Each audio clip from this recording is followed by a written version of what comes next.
Until you're willing to bleed to make your dream become a reality, your dream will be just that, a dream. See, so many people talk and talk and talk, but very few walk and walk and walk and turn their walk into a jog and their jog into a sprint, which is okay. But the problem is, they resent those of us who made the choice to put ourselves in position to hoist the banners.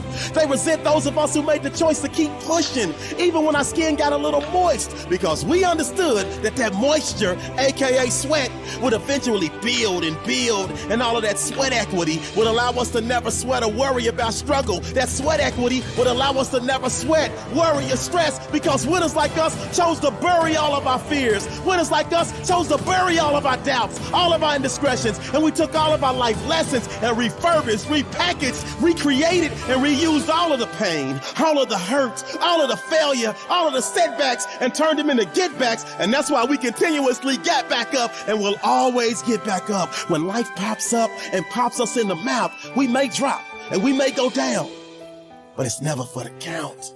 You can bet your bottom dollar that you can count on winners like us to always come through in the clutch. Well, losers and slackers would say this is way too much and throw in the towel. That's the very moment that overcomers like us dial in, and our heart of a champion instincts kick in, and our will and determination gets in, kickstarts our engine, and drives us to a victorious outcome. See, your problem is your inner warrior never comes out. It stays hidden and buried, and that's why you're always worried and living by woe is me. But today, I need you to totally flip it, because your curse of fear has just been lifted, and thus your will and passion to be great has just been uplifted. And this is the moment that you remember you are gifted with a purpose, and it's time for you to walk in it and live it. But you gotta be willing to hurt for your dream. You gotta really want and need your dream.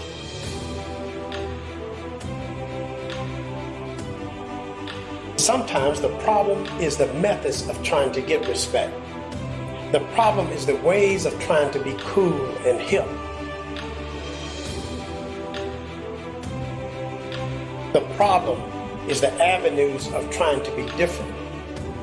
All of you have choices, and your choices will determine your outcome.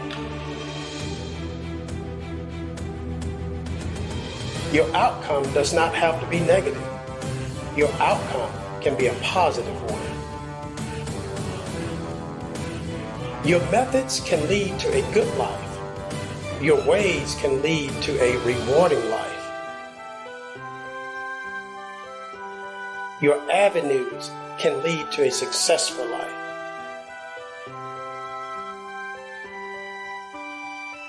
You may just want a simple life, which is absolutely okay. Have you ever had a bad dream and you wake up and you're married, right? Yes. And you see your wife and you're like, okay, that was a dream. Right. Right? I think for a long time, for 2 or 3 years, I thought I was living a fucked up dream. And I kept waiting to wake up, Tim was the first person that forced me to talk, just to talk. And it's amazing when you just open your mouth and you start saying how you really feel about stuff. I mean, think about it. How many people really say how they feel? Virtually nobody. Exactly. But I think Tim was the first person I actually started to have like full transparent conversations with. Right. I was like, I don't like the person I was. He's like, what do you mean? I was like, I cheated a lot on my girlfriend. I lied a ton. I was consumed by money. I used to gamble. I never gambled. I would say things just because it was the right thing to say. Not that I was maliciously a bad person. Right. I just never even thought about what my actions were. I was too busy moving. And Tim forced me to stop. And I still stop myself to this day. And you stop yourself from what? Focusing on who you don't want to be and focus on who you do want to be? Or? I press pause in life sometimes, and I think it helps. I recalibrate. To try to get out of an obsessive thought? Yes, or just to, even to get out of funks, whatever it may be. I'm a firm believer in that you have to find balance in life, right? So there are gonna be times where your journey is gonna be down here and it's gonna be tough.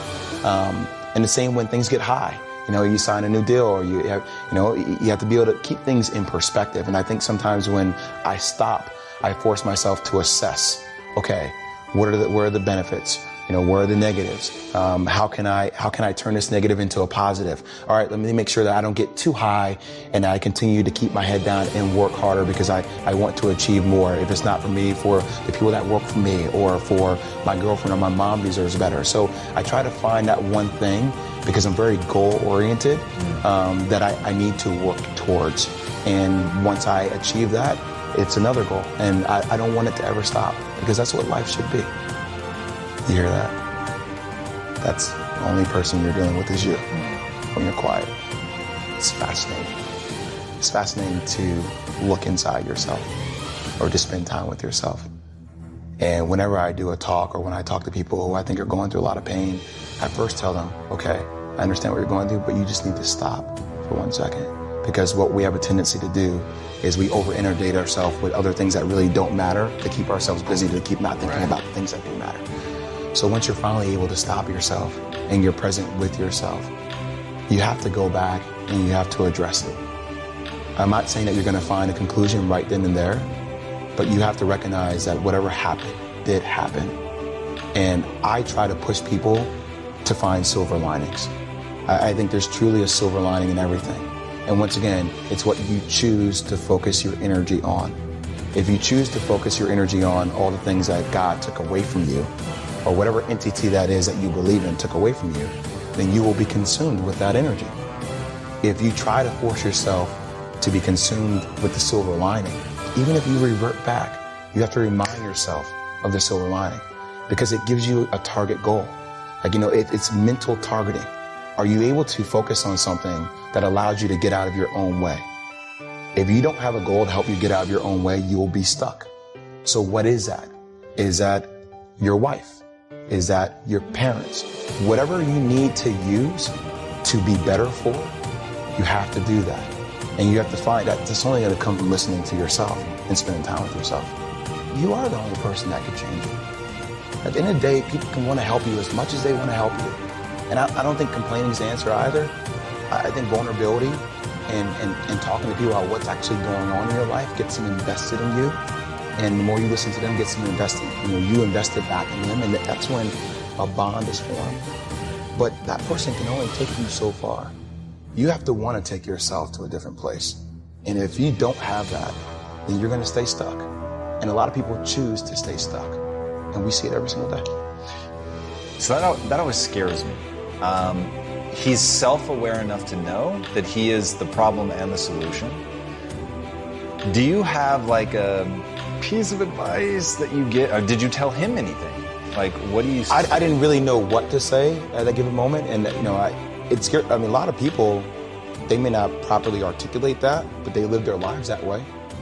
I mean, I think the more you're willing to confront it, the more you're willing to talk about it. I think talking helps, man. I know this sounds cheesy. Not at all. But I talk to myself, okay? People have seen me and think I'm a little bit crazy. But, I remind myself of what happened. I wake up in the morning and I always make sure that I look at my leg. I can't pick up my big toe, right? So I have to crack my toe. My toe always cracks and it hurts in the morning when I crack it because it gets stiff. And my accident happened like June 19, 2003. It happened. It sucked. It was painful, but it happened.